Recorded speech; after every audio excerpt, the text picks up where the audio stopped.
we are at Gardenville in a suburban garden, and we've stepped in beside what, Susan? We've stepped in beside a Cornus. This is Cornus Eddie's White Wonder. And Isn't this lovely? now I'm putting my specs on. But these actual things, although they may look like flower petals, are actually what they call bracts. The actual flower is the thing, that sort of nondescript thing in the centre. And so what's brats then? Bracts, B-R-A-C-T-S. It's basically the back of the flower.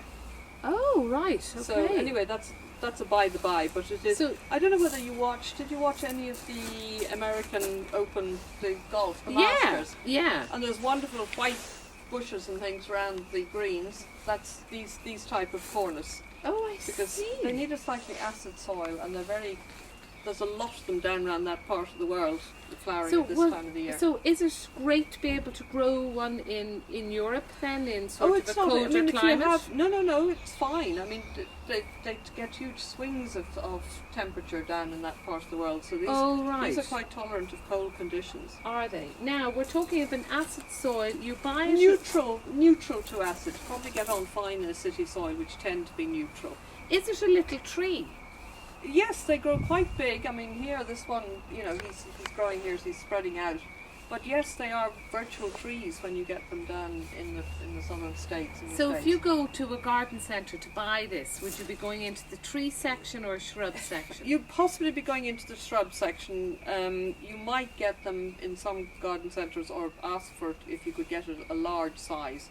But generally, unless you're going to be buying something really expensive, you're buying something in a pot. Or would they be easily bought? I mean, or is it an unusual?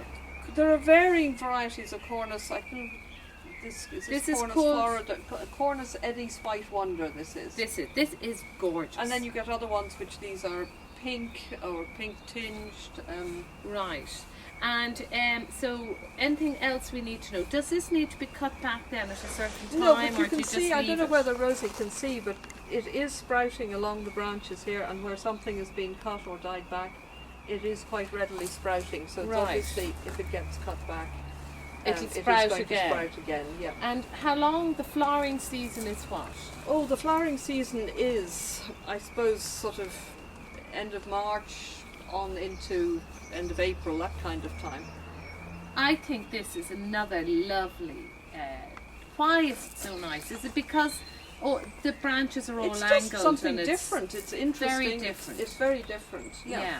And this is, see the way this is planted now, just for ideas. It's got pebbles around it.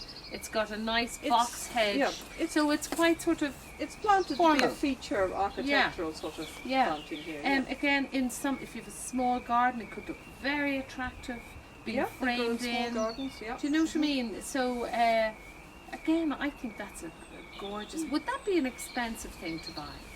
Gosh, I really don't know. It depends on how big it is when you buy it. I mean, if you buy it relatively small, it's not going to be too expensive. If you're going to buy one at 5 feet, and I presume it would need free feeding like anything else. Yes, I mean it will help to give it a bit of sort of water it with sequestered iron, and to give it something. Everything likes a little bit of don't we all? Feeding. Yes, exactly. Don't we all? Well, that's I think a great addition to a garden.